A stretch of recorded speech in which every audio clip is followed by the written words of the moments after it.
সোমবার রাতে ডালখোলা থানার পশ্চিম লাগোয়া এলাকায় ভয়াবহ ডাকাতির ঘটনায় এলাকায় তীব্র চাঞ্চল্য ছড়িয়ে পড়ে। খবর পেয়ে রাতেই ঘটনাস্থলে পৌঁছায় ডালখোলা থানার পুলিশ। স্থানীয় সূত্রে জানা গিয়েছে, সোমবার রাতে রাজকুমার কর্মকার নামে এক স্বর্ণ ব্যবসায়ীর বাড়িতে 15 থেকে 20 জনের একটি ডাকাত দল ঢুকে পড়ে। চলে ডাকাত দলের তাণ্ডব। পরিবারের লোকজনকে ব্যাপক মারধর, চলে লুটপাট, ভাঙচুর করে সোনা গহনা টাকা পয়সা নিয়ে চম্পট দেয় ডাকাত দলটি। পরপর এলাকায় ডাকাতির ঘটনায় পুলিশ ক্যাম্পের দাবি তুলেছে স্থানীয় বাসিন্দারা।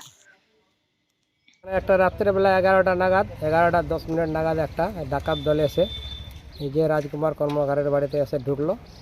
হঠাৎ করে আমরা একটা আওয়াজ পেলাম, আওয়াজের মধ্যে চিৎকার করে উঠছে। তারপরে দেখছি যে পুরা আওয়াজ, তার মধ্যে কান্নাকাটি আওয়াজ হলো।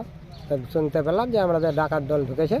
তার ডাকাত দল রাজকুমারের বাড়িতে ডাকাত দল ঢুকে যেগুলো গয়নাঘাটের জিনিসপত্র আছে তা নিয়ে গেছে। বাড়ির যেগুলো আসবাবপত্র ছিল সব জিনিসপত্র ভেঙে টেঙে ওগুলো চুরমার করেছে। আলমারি শোকেজ যা ছিল সব ভেঙে টেঙে দিয়েছে। যা ছিল নিয়ে লুট করে গেছে। হ্যাঁ, যা ছিল সব লুট করে নিয়ে চলে গেছে। আচ্ছা কাকু, একটা কথা, এই এলাকায় গত 1 মাস আগেও একটা ঘটনা ঘটেছিল। এই এলাকায় প্রায় হতে থাকে। 1 মাস আগে সাসরা গ্রামে হলো, তারপর আমাদের নগর গ্রামে হলো। তার জন্য যদি পুলিশ প্রশাসন আমাদের এখানে একটা ক্যাম্পের ব্যবস্থা করে দিত, এখানের শাসন ব্যবস্থা ভালো করতো, তাহলে আমরা একটু শান্তি পেতাম। আমরা একটু মানে দাবি করছেন পুলিশ ক্যাম্প। এটা আমরা পুলিশের উপরে দাবি করছি, থানার বড় বাবুর কাছে এখানে একটা ক্যাম্প করে দেওয়া হচ্ছে। কি নাম আপনার? কৃষ্ণ কুমার কর্মকার। কে হবে আপনার রাজকুমার? ভাস্তা হবে গ্রামের সমাজে। ভাস্তা? হ্যাঁ, ভাস্তা। ঠিক।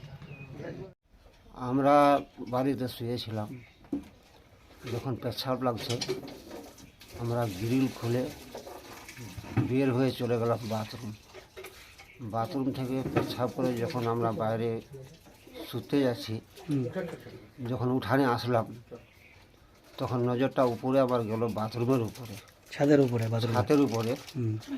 তো দেখছি যে লোক। তখন আমার বউকে হাত ধরে টেনে নিয়ে এসেছিলাম বাড়ি ঘরে। তো ওখানে ঘরে গ্রিলের কাছে যেতে যেতে লোকগুলো জমে গেল। কতজন হবে ওরা? মোটামুটি 20 জনের বেশিও। হ্যাঁ, তখন ওখানে খুব কান্নাকান্নি করছি। তখন আমার ছেলে রুম থেকে আবার আসলো। ও মানে গ্রিল লাগাতে চাচ্ছিল, আমরা পারলাম না, গ্রিল লাগাতে পারলাম না। তখন তো সবাই জমে গেল ওখানে। গ্রিলের কাছে মারধর করেছে পুরা। হ্যাঁ, পুরা। আপনাকে মেরেছে? আর আমাকে মেরেছে, আমার ছেলেকে মেরেছে, আমার বউকে মেরেছে। আমার হাত দুটি পিছনে বাঁধে উঠানে মানে ফেলাই দিয়েছে। ফেলাই দিয়ে আবার মানে বুট দিয়ে এগুলোতে মেরেছে। আর কি কি নিয়ে গেছে কাকু? ওই গানাগুড়িয়া যা ছিল, মানে বোর আর বাড়ির যা ছিল ওগুলো নিয়ে গেছে। কি নাম আপনার? লালবাবু কর্মকার।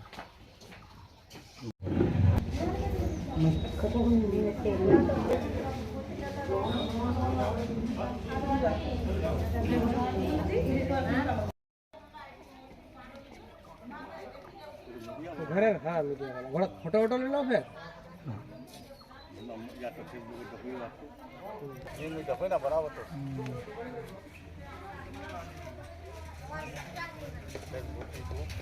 बना रुकानी हाथ कैसे करे जो